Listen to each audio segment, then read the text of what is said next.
अधिनियम संशोधन में देश की जनता की मांग थी, ये देश की मांग है और उसके चलते जब जब कोई अमेंडमेंट होता है वो देश की जनता की मांग होती है। इससे पहले भी अमेंडमेंट हुए हैं, लेकिन वो अमेंडमेंट जो हुए वो किसी विशेष एक समुदाय के लिए किए गए या विशेष एक वर्ग के लिए किए गए, तुष्टीकरण के लिए किए गए, क्योंकि कांग्रेस इसके लिए माहिर है और कांग्रेस ने जितने अमेंडमेंट किए उसमें यही सब हुआ और इसी के चलते बोर्डों को अपार शक्तियां दे दी गई और वो उन शक्तियों का दुरुपयोग कराया गया कांग्रेस के जरिए। जहां जहां उनकी सरकारें रहीं, जब जब सरकारें रहीं, उसका बहुत दुरुपयोग किया गया। इसलिए पूरे देश से आवाज उठी कि इस अधिनियम में संशोधन लाया जाए और संशोधन के तहत लोगों को न्याय मिल सके, ताकि वक्फ भी संरक्षित हो और जिन लोगों की वक्फ की संपत्तियों को लेकर विवाद चल रहे हैं वो विवाद भी खत्म कराए जाएं, क्योंकि बोर्ड अपनी शक्तियों से ऊपर उठकर उनको न्याय नहीं दे रहा था। जिस तरह से एक मामला तमिलनाडु का आया जो सबके सामने है, बहुत जाहिर है कि वहां पर 100% हिंदू आबादी है और उसके बाद वहां की सारी संपत्ति रजिस्टर्ड हो गई वक्फ में और उसके बाद वो लोग परेशान है आज की तारीख तक। तो कांग्रेस ने तो कभी इस पर ध्यान दिया नहीं, क्योंकि उन्हें तो एक वो वोट बैंक भी देखना था और लैंड बैंक भी देखना था, उस लैंड को भी अपने पास लाना था। तो कांग्रेस का तो बस नहीं चला, वो सांसद सदन भी दे देती कि भाई ये भी वक्फ है, क्योंकि वक्फ बोर्ड कह रहा है कि ये भी वक्फ है, क्योंकि उन्होंने तो यही शक्तियां वक्फ बोर्डों को दे रखी हैं सारे देश की। तो ये उस पर इसलिए अमेंडमेंट लाया जा रहा है। जिस तरह से 370 की जरूरत थी देश को, वो आदरणीय मोदी सरकार लाई। जिस तरह से ट्रिपल तलाक की जरूरत थी हमारे तमाम मुस्लिम समाज की बहनों को, वो लाई। और मुस्लिम समाज की बहनों को वक्फ में भी अधिकार की जरूरत है, तो उनको अधिकार कैसे उनको दिलाए जाए, उनके अधिकार कैसे वक्फ में भी सुरक्षित किए जाएं, उस पर भी अमेंडमेंट में एक व्यवस्था दी गई है। तो ये सारी चीजें आपको सामने आ जाएंगी। लेकिन ये जो आज आई है, तो क्योंकि पूरे दुनिया में ना तो इतनी संपत्तियां हैं किसी बोर्ड के पास में और ना ही इतनी शक्तियां हैं किसी वक्फ बोर्ड के पास में, ना सऊदी अरब में ना ओमान में, ये खाली हिंदुस्तान में है। तो मुझे तो लगता है कि जिस तरह से जिस स्पीड से वक्फ की संपत्तियां देश में बढ़ी, तो अगर बहुत ज्यादा बढ़ जाएंगी तो कहीं वक्फिस्तान ना हो जाए हिंदुस्तान, क्योंकि ये कांग्रेस को अगर बस चले तो कांग्रेस इसको वक्फिस्तान भी बना सकती। ये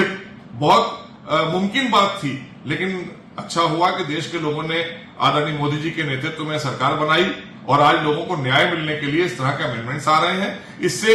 बाबा साहब के संविधान की भी कहीं ना कहीं रक्षा हो रही है और बाबा साहब के संविधान के तहत हम वक्फ की भी रक्षा कर पा रहे हैं, क्योंकि उन्होंने समानता की बात की, कांग्रेस विशेषता की बात करती है। वो एक विशेष वर्ग के लिए या एक विशेष समुदाय के लिए काम करना चाहती है। तो इसलिए उनका चाल चरित्र और चेहरा सामने है और भारतीय जनता पार्टी इसीलिए अमेंडमेंट एक्ट ला रही है कि सबको न्याय मिले, न्यायपूर्ण हो और इन पर निरंकुश वक्फ बोर्डों पर